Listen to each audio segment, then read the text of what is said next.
Hello, नमस्ते, सत श्री अकाल, अस्सलाम वालेकुम। स्वागत है आपका हमारे यूट्यूब चैनल सिनेमा ग्राफिक्स में। और आज मैं हाजिर हूँ एक नई मूवी की एक्सप्लेनेशन लेकर जिसका नाम है द हॉन्टेड होटल। ये एक हॉरर मूवी है जो कि 2021 में रिलीज़ हुई है।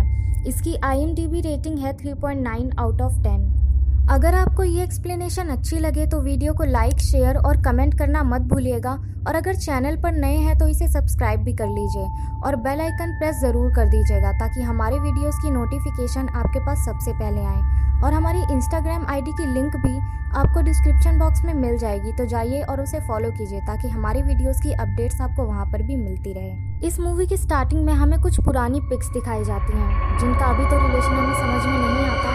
उसके बाद हमें 1836 की टाइमलाइन को दिखाया जाता है जहाँ पर एक आदमी अपने रूम में सो रहा था और वो काफ़ी डर भी रहा था। दरवाजे पर एक कोट लटका हुआ था जिसे देख देख कर वो काफ़ी सहम रहा था। वो अपने आप को समझाने की कोशिश भी करता है कि तुम अब बड़े हो चुके हो और वो एक सिर्फ कोट है और कुछ भी नहीं है, उससे डरने की कोई ज़रूरत नहीं है। उसके बाद वो किसी को लेटर लिखने लगता है और जब उस कोट की तरफ फिर से मुड़कर देखता है तो वो फिर से डर जाता है।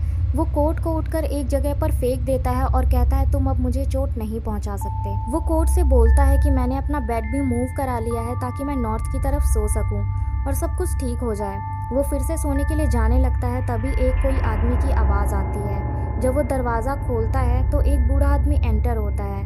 वो उससे कहता है कि मुझे बहुत बड़ा झटका लगा है, जो मैंने सपने में भी नहीं सोचा था वैसा हुआ है। तब वो लड़का उसे बैठ जाने के लिए बोलता है।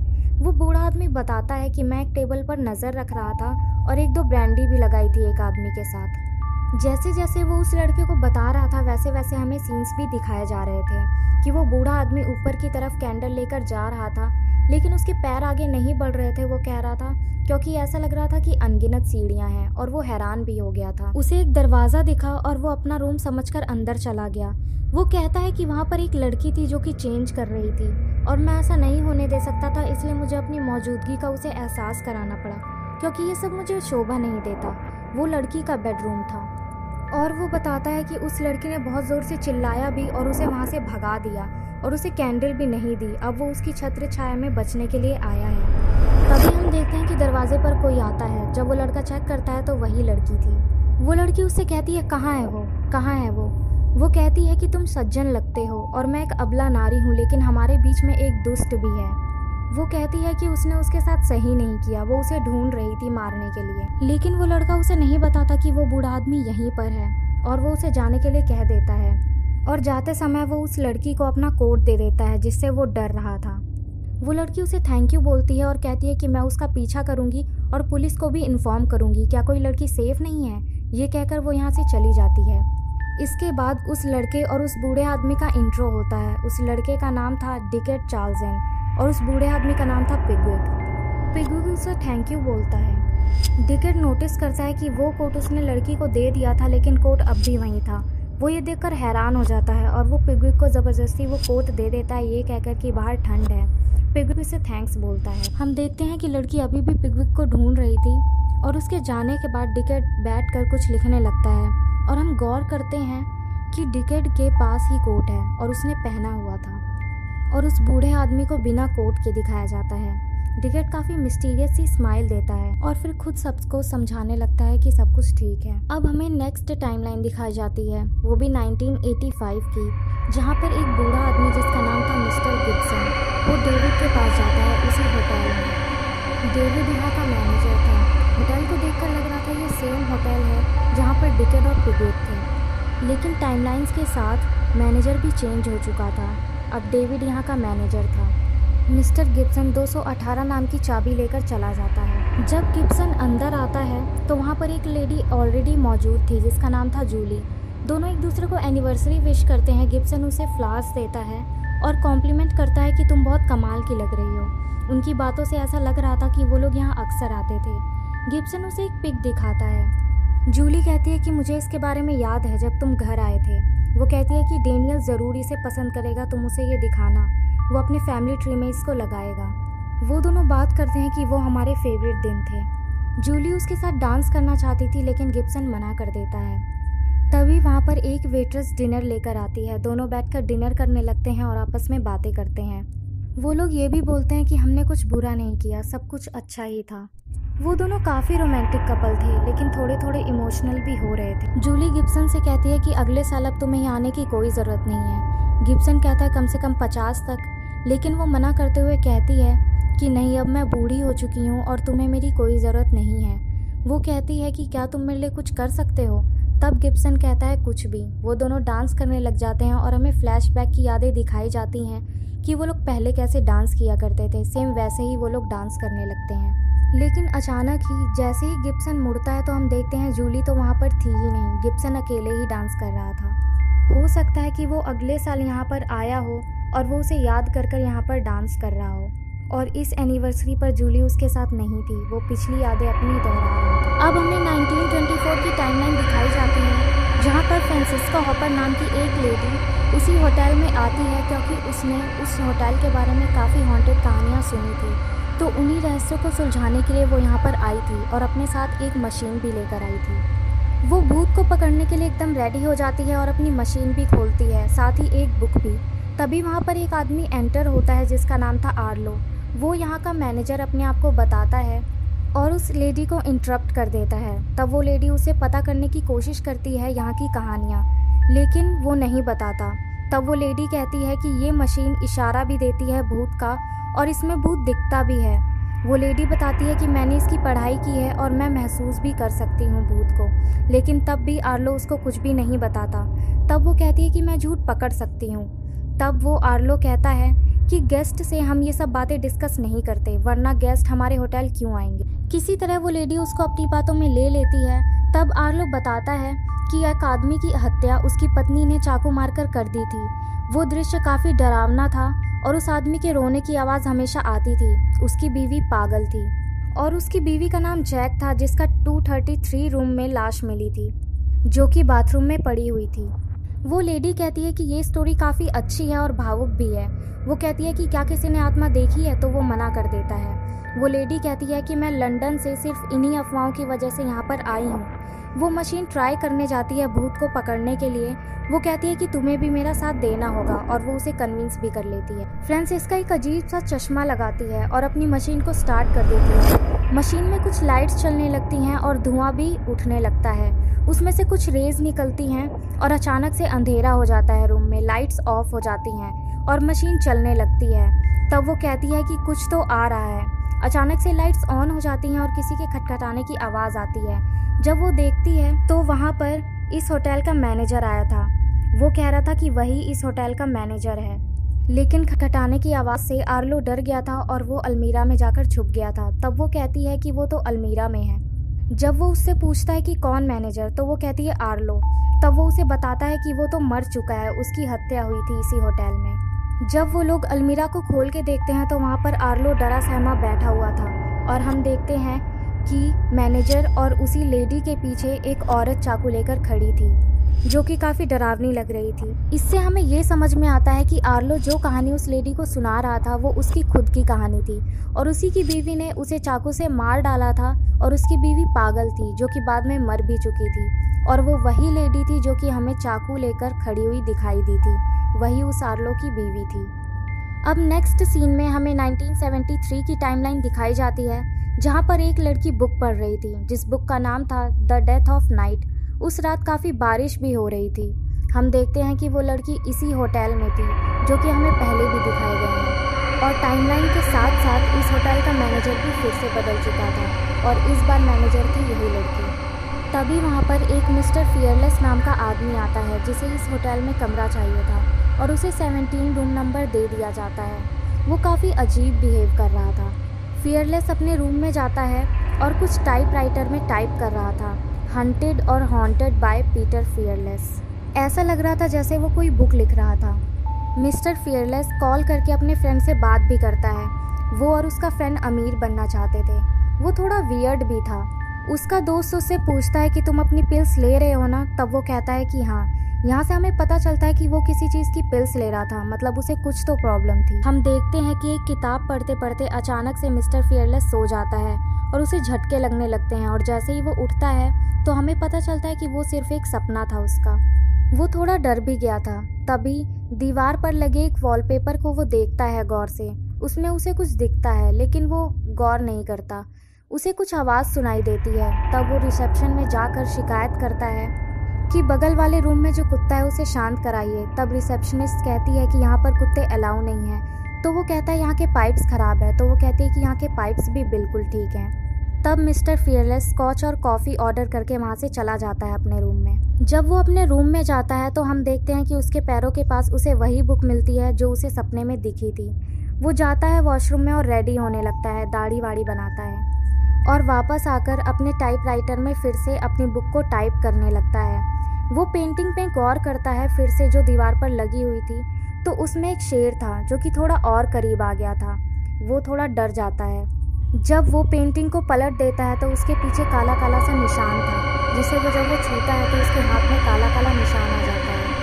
वो काफ़ी डर जाता है। हम देखते हैं कि अगले दिन उसका फ्रेंड उससे मिलने के लिए होटल आता है और मिस्टर फियरलेस चेकआउट कर देता है। वो दोनों एक जगह बैठकर बातें कर रहे थे और ड्रिंक कर रहे थे। मिस्टर फियरलेस कहता है कि मैं इसे पूरा नहीं कर पा रहा हूँ। तब उसका फ्रेंड कहता है कि एक और रात तुम वहाँ पर बिता सकते हो। उसका फ्रेंड उसे कहता है कि तुम्हें अपनी काबिलियत को लोगों के सामने प्रूव करना होगा और डॉक्टर भी कह रहे हैं कि तुम बिल्कुल फिट हो। तब वो उसे मना लेता है उस होटल में एक और रात रुकने के लिए। मिस्टर फियरलेस उसकी बात मानकर एक और दिन के लिए वहाँ चला जाता है। वो टाइपराइटर से अपने आगे की राइटिंग कंप्लीट करने लगता है। बीच बीच में वो ड्रिंक कर रहा था और स्मोक भी कर रहा था।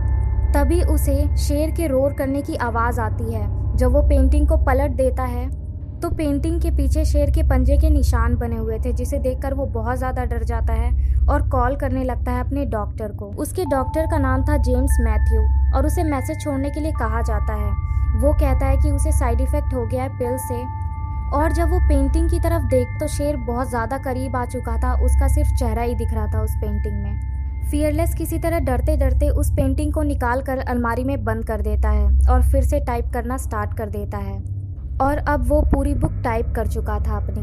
अब वो वॉशरूम में जाकर फिर से रेडी होने लगता है, अपनी दाढ़ी बनाने लगता है और ऐसा लग रहा था कि वो अपनी कामयाबी की स्पीच दे रहा था। उसमें वो कह रहा था कि वो सिर्फ लोगों की मदद करने के लिए एग्जाम्पल सेट करना चाहता है कि कैसे अपने डर का सामना करें और हमेशा अपने फ्रेंड्स की एडवाइस को मानना चाहिए। ये सब बस वो सोच ही रहा होता है कि अचानक से फिर से शेर के रोर करने की आवाज़ आती है, जिसे सुनकर वो काफ़ी डर जाता है। लाइट्स ऑन ऑफ होने लगती हैं और जब वो पेंटिंग के पीछे देखता है तो पंजे बने हुए थे वहाँ पर। पूरा रूम तहस नहस हो चुका था। उसे कुछ होने लगता है। उसके रूम में शोर होने की वजह से नेबर्स ने काफ़ी कंप्लेंट्स की थी और मैनेजर जब उसके रूम में नेक्स्ट डे आती है तो वो टेबल पर रखी उसकी कुछ स्क्रिप्ट्स देखती है और जब वो पीछे मुड़कर देखती है तो उसने नस काट ली थी और मिस्टर फियरलेस मर चुका था, जिसे देखकर वो डर जाती है। हम देखते हैं कि न्यूज़पेपर में उसकी फ़ोटो भी छपी हुई थी डेथ की और साथ ही नीचे उसकी बुक का एक ऐड भी था। अब नेक्स्ट हमें 1952 की टाइमलाइन दिखाई जाती है, जहां पर एक लड़का और लड़की उसी होटल आते हैं और इस बार भी मैनेजर बदल चुका था। इस बार एक आदमी मैनेजर के रूप में था और वो लड़का और लड़की मिस्टर और मिसेस जोन्स के नाम से एंट्री करते हैं, लेकिन उन्हें देखकर बिल्कुल भी नहीं लग रहा था कि उनकी शादी हो चुकी थी। उन्हें 27B नाम का रूम मिल जाता है। रूम में जाकर दोनों ड्रिंक करते हैं और अचानक से लाइट्स ऑन ऑफ होने लगती हैं।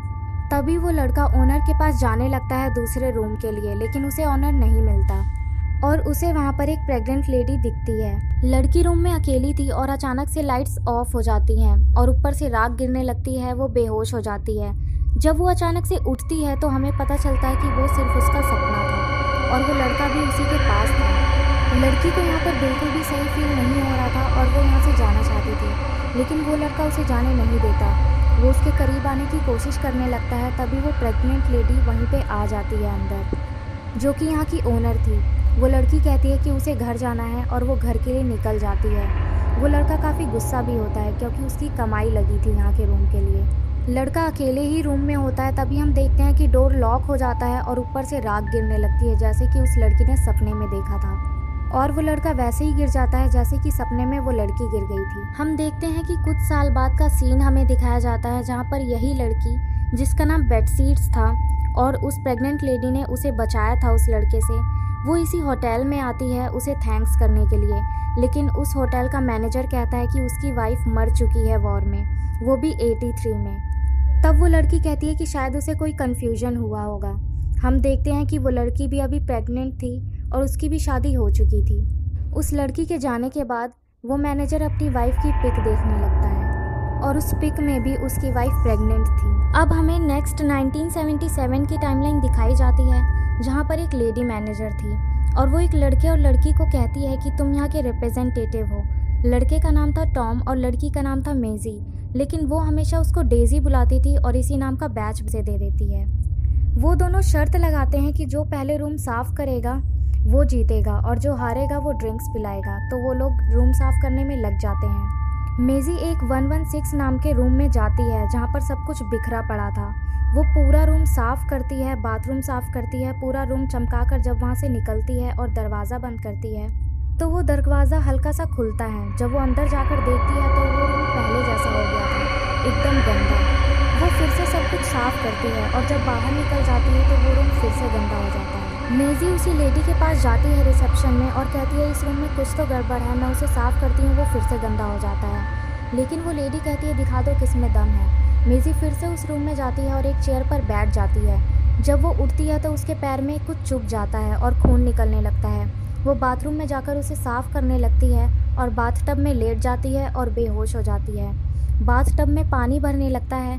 तभी हम देखते हैं कि टॉम उसे चेक करने के लिए उसी रूम में जाता है, लेकिन वो देखता है कि वो बाथटब में लेटी हुई थी, लेकिन अब उसमें पानी बिल्कुल भी नहीं दिख रहा था। मेजी उस रूम से बाहर भाग जाती है। टॉम को वही ब्रोच मिलता है जो मेजी का था, लेकिन मैनेजर ने उसे मेजी नहीं बल्कि डेजी नाम का बैच दिया था और जो उसे बेड पर मिला था टॉम को वो मेजी नाम का बैच था। अब नेक्स्ट हमें 1968 की टाइमलाइन दिखाई जाती है जहाँ पर मिसेस जोन्स यहाँ की मैनेजर थी और ये होटल हॉन्टेड होटल के नाम से काफ़ी फेमस था जहाँ पर गेस्ट बहुत सारे आते थे। और उस लेडी ने एक लड़के को रख रखा था जिसका नाम था बॉब। वो लड़का सबको डराता था वहाँ पर, लेकिन वो उसके काम से खुश नहीं थी क्योंकि वो किसी को डरा ही नहीं पाता था और अपने फ्लॉप आइडियाज़ की वजह से वो मैनेजर से काफ़ी डांट भी खाता था। लेकिन मैनेजर और उसकी दोस्ती काफ़ी दिखती थी, उन दोनों की काफ़ी अच्छी बॉन्डिंग दिखाई गई थी। बॉब और मिसेस जोन्स एक रूम में जाते हैं जहाँ पर वो म्यूज़िक लगाकर डांस भी करते हैं और बॉब कई सारे आउटफिट्स ट्राई करके मिसेस जोन्स को दिखाता है, लेकिन उसका एक भी आउटफिट मिसेस जोन्स को पसंद नहीं आता और लास्ट में जो वो शॉल ओढ़ के आता है वाइट कलर का वो उसे बिल्कुल भी पसंद नहीं आता और उसे उतरवाने की खींचातानी में मिसेस जोन्स गिर जाती हैं। बॉब एक लाश को देखता है विंडो के नीचे गिरे हुए। ऐसा लग रहा था कि वो ऊपर से नीचे गिरकर मर गई हो। हम देखते हैं कि वो होटल क्लोज्ड हो जाता है जब तक कोई फर्दर नोटिस नहीं आता। अब नेक्स्ट सीन में हम देखते हैं कि ग्लव्स पहनकर कोई लैपटॉप से किसी सिस्टम को अनलॉक करता है और 5 बूढ़े आदमी पैसे लेकर उसी होटल में एंट्री करते हैं, लेकिन वहाँ पर लाइट्स नहीं थी। जॉर्ज को देखकर लगता है कि उसे कोई हेल्थ इशू था। सिस्टम को अनलॉक एक हॉबिट नाम के लड़के ने किया था जो कि ऊपर साइड बैठा हुआ था होटल के। जॉर्ज की एक डेबी नाम की पोती भी थी, वो उससे बहुत प्यार करता था। वो ये सब इसलिए कर रहा था ताकि उसे ये सब ना करना पड़े। जॉर्ज इस जगह से भी थोड़ा डर रहा था। यहाँ पर टोटल 6 लोग मौजूद थे जिनमें से 5 पैसे लेकर आए थे। हम देखते हैं कि एक एक करके एक आदमी गायब हो रहा था और जॉर्ज काफ़ी परेशान हो रहा था क्योंकि जो भी गायब हो रहा था सब लोग कह रहे थे वो तो यहाँ पे था ही नहीं और कोई उन्हें नहीं जानता। और हम देखते हैं वहाँ पर सिर्फ 2 ही लोग बचे हुए थे, जॉर्ज और हॉबिट। हॉबिट जॉर्ज से कहता है कि ब्लैक हॉर्स होटल में तुमने मेरे दादा को मारा था और मुझ पर भी हमला किया था। मैं भीख मांग रहा था लेकिन तुम हंस रहे थे। गुस्से में जॉर्ज हॉबिट को गोली मार देता है और खुद भी बेहोश हो जाता है। जब जॉर्ज उठता है तो वो काफ़ी फ्रस्ट्रेट था और रोने भी लगता है, लेकिन वो देखता है कि 5 लोग जो उसके साथ थे वो बहुत डरावने दिख रहे थे, एकदम भूत की तरह। उन्हें देखकर वो फिर से बेहोश हो जाता है। हम देखते हैं कि जॉर्ज मर चुका था, लेकिन वो 4 लोग और हॉबिट वहीं पर थे, बिल्कुल सही सलामत। हॉबिट बहुत ही ज़्यादा मिस्टीरियस सी स्माइल देता है। वो लोग आपस में बात करते हैं कि डेबी को वो लोग देख लेंगे, वो मर गया, अच्छा ही हुआ। जॉर्ज काफ़ी अच्छा आदमी था, लेकिन हम देखते हैं कि हॉबिट की स्माइल देखकर काफ़ी वियर्ड लग रहा था, जैसे कि इन सब के पीछे वही था। और मूवी यहीं पर एंड हो जाती है। इस मूवी में काफ़ी टाइमलाइंस दिखाई गई हैं, इसलिए थोड़ी कंफ्यूजिंग भी हो चुकी है, लेकिन इस मूवी में कोई कनेक्शन ज़्यादातर नहीं है। इसमें सिर्फ अलग अलग टाइमलाइंस दिखाई गई हैं और इस होटल के बारे में दिखाया गया है कि ये काफ़ी हॉन्टेड था। हर टाइमलाइन में हर टाइमलाइन की अपनी एक हॉरर कहानी थी। अगर आपको ये एक्सप्लेनेशन अच्छी लगी हो तो वीडियो को लाइक, शेयर और कमेंट करना मत भूलिएगा। और अगर चैनल पर नए हैं तो चैनल को सब्सक्राइब कर लीजिए और बेल आइकन को भी प्रेस ज़रूर कर दीजिएगा ताकि हमारे वीडियोस की नोटिफिकेशन आपके पास सबसे पहले आए। और हमारी इंस्टाग्राम आईडी की लिंक भी आपको डिस्क्रिप्शन बॉक्स में मिल जाएगी। तो जाइए और उसे फॉलो कीजिए ताकि हमारी वीडियो की अपडेट्स आपको वहाँ पर भी मिलती रहे। Thank you.